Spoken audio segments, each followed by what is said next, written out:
Hello sir, hello student, good morning. Welcome to the physics class. Student, yesterday we have discussed about the Wheatstone bridge. Now the question is, what is the application of a Wheatstone bridge? There are the lots of application. One of the application we will use and is the syllabus of class 12, that is meter bridge. So today we will discuss, and the today topic is a meter bridge.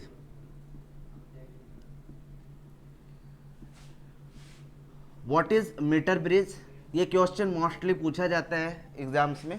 तो what is metre bridge? Metre bridge is the application of Wheatstone bridge. It is the application of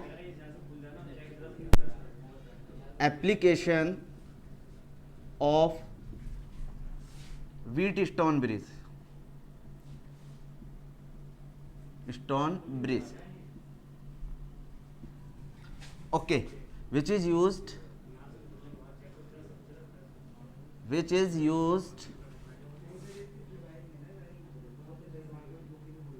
to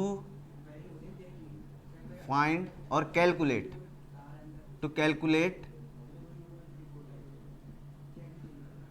the unknown resistance.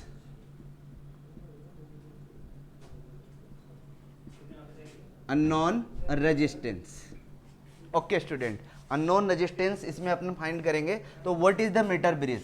Suppose that A and C. Yesterday we have discussed already about metre bridge. अब इसका हम compare करने वाले हैं metre bridge से. This is the Wheatstone bridge.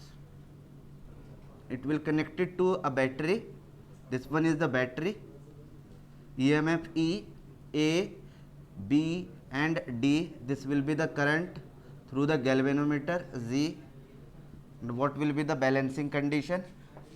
At balancing condition, R1 upon R2, R1 upon R2 is equal to R3 upon R4. This was the balancing condition. Okay अब हम देखिए सेम ऐसे ही हम अपने पॉइंट्स बनाएंगे और इसको हम डिस्कस करने वाले हैं कि व्हीटस्टोन ब्रिज को कैसे अरेंज करते हैं इन मीटर ब्रिज. तो first of all it's a 1 metre wire, यानी कि 100 सेंटीमीटर. मीटर ब्रिज क्यों कहा जाता है इसको? Because it's consist 1 metre wire. अब देखिए सेकंड है हमारा, इसको बना लेते हैं अब हम लोग. ये एक मीटर ब्रिज है. इस तरीके से एक वुडन प्लेट या बॉक्स होता है हमारा, जिसका लेंथ, इस पे स्केल लगा होता है. This one is the scale. और इस पे एक वायर होती है. ये वायर मैं डॉटेड में बना रहा हूं ऐसे. ये जो वायर है हमको मालूम है ये 100 सेंटीमीटर की होती है या फिर 1 मीटर हम इसको बोलते हैं. अब यहाँ से इस तरीके से अरेंजमेंट होता है इसी वुडन ब्लॉक पर कि अब देखिए एक पॉइंट मैंने कहा A, according to this one point is C. इसको रटने की जरूरत नहीं है, जैसे मैं बता रहा हूं ऐसे कीजिएगा. A, यहां पर हमने एक वायर यूज किया.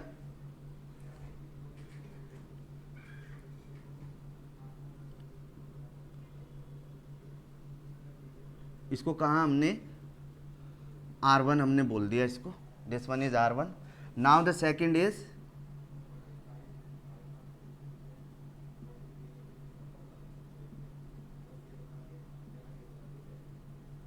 Resistance box.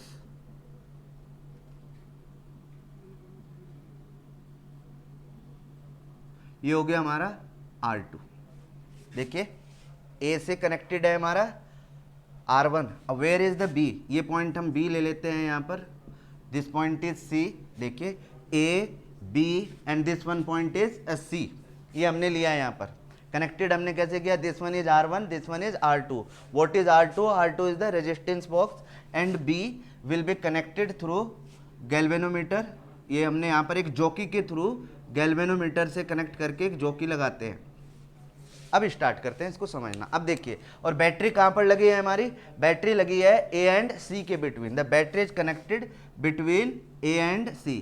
This is the battery और सेल आप इसको कह सकते हो, जिसका EMF E है या फिर V, पोटेंशियल V. ओके चलिए अब R1 and R2 we have already find. Now the question is what is R3 and R4. अब स्टार्ट करते हैं. रेजिस्टेंस बॉक्स क्या होता है हमारा? रेजिस्टेंस बॉक्स एक डिवाइस होती है ये भी, जिसके अंदर लॉट्स ऑफ रेजिस्टेंस होते हैं. इसको मैं समझा देता हूँ किस तरीके से रेजिस्टेंस एक बॉक्स के अंदर सेट रहते हैं. ये इस तरीके से सेट रहते हैं. ये 3 रेजिस्टेंस को लेके या 4 को लेके मैं अभी क्लियर कर लेता हूँ. ठीक है. अब यहाँ से जो वायर होती है, ये हमने यहाँ से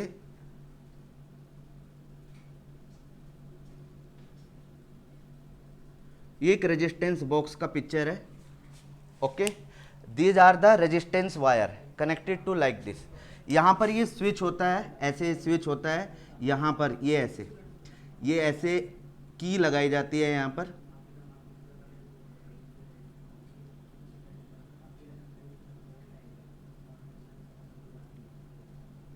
these are the keys, right student. now what is resistance box. देखिए, अब मैंने अगर की यहाँ पर ऑन किया, इसका रेजिस्टेंस बहुत लो होता है. कॉपर लिया मैंने, current can flow easily through the copper wire. ये कॉपर लिया हमने. अब अगर मैं इस की को यूज करता हूँ तो current will flow through the key.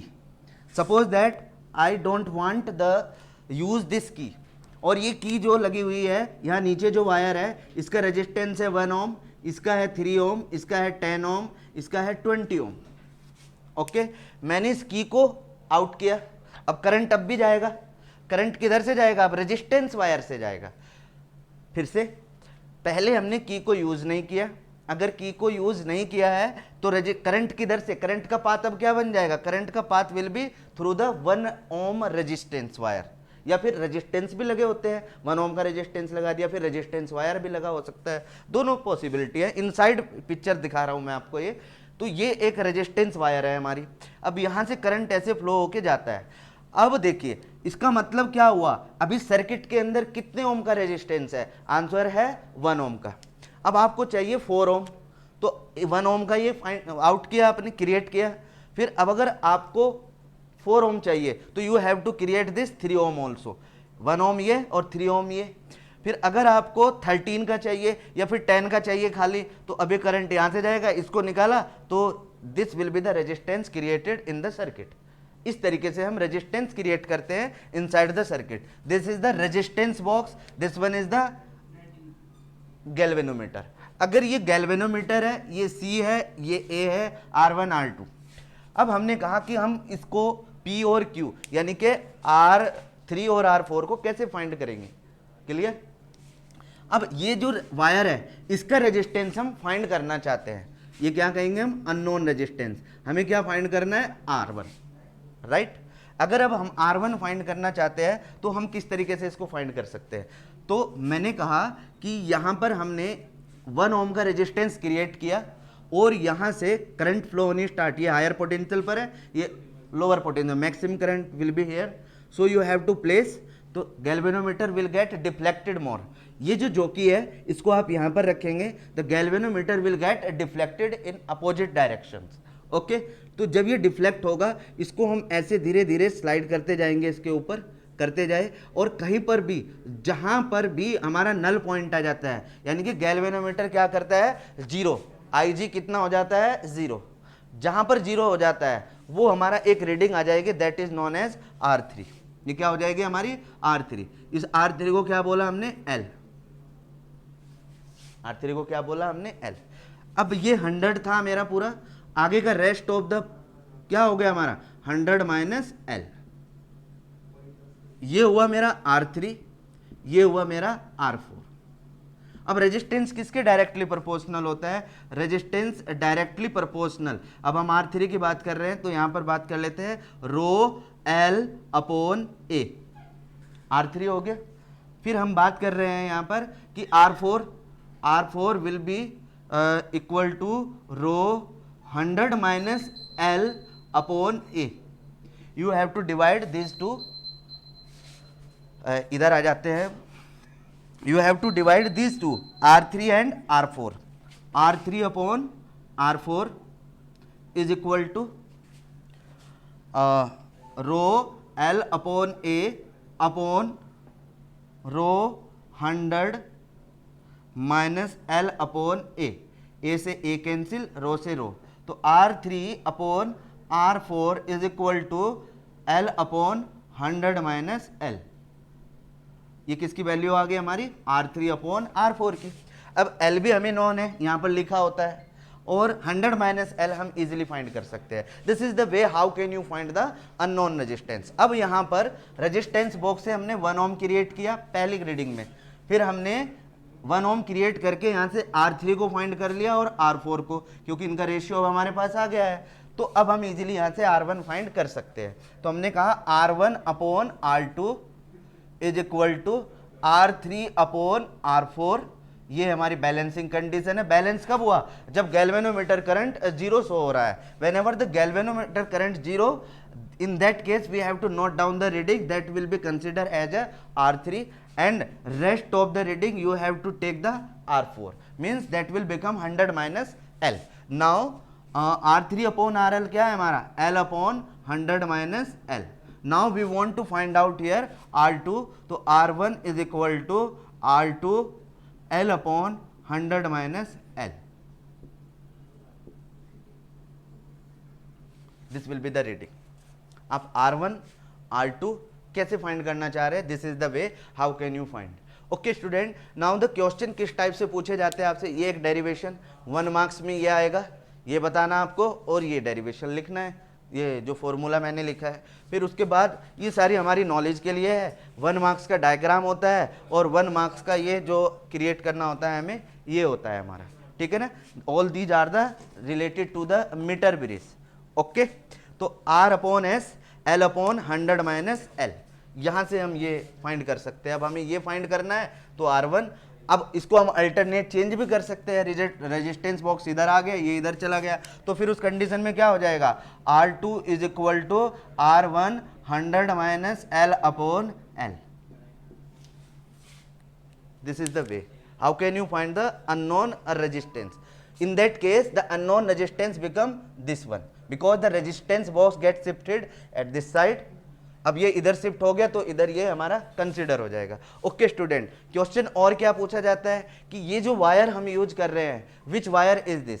क्या ये एक मेटल है या फिर एक इंसुलेटर है? इंसुलेटर पे तो करंट फ्लो नहीं होता। आंसर है ये हमारा एक अलॉय है। Why we use the alloy in the laboratory?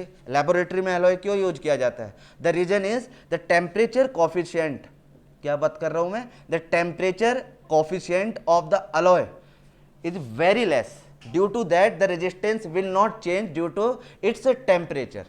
Temperature की वजह से इसका जो रेजिस्टेंस है वो अफेक्टेड नहीं होगा। Whenever the resistance will get increases, the property of metal, in case of metal, when resistance increases, temperature increases, the resistance will also increases, means the temperature is directly proportional to the resistance. Okay, तो उससे हम बचना चाहते हैं, क्योंकि जब current flow होगी wire से, करंट फ्लो होती है, हीट जनरेट होगी, हीट जनरेट होती है तो टेम्परेचर बढ़ेगा। अब हमको ऐसी वायर चाहिए यहाँ पर कि हम जिसका टेम्परेचर कोफिशिएंट मिनिमम हो, जो कम से कम रेजिस्टेंस को इंक्रीज करे। तो मिनिमम रेजिस्टेंस हम चाहते हैं इंक्रीज हो, बट होना चाहिए।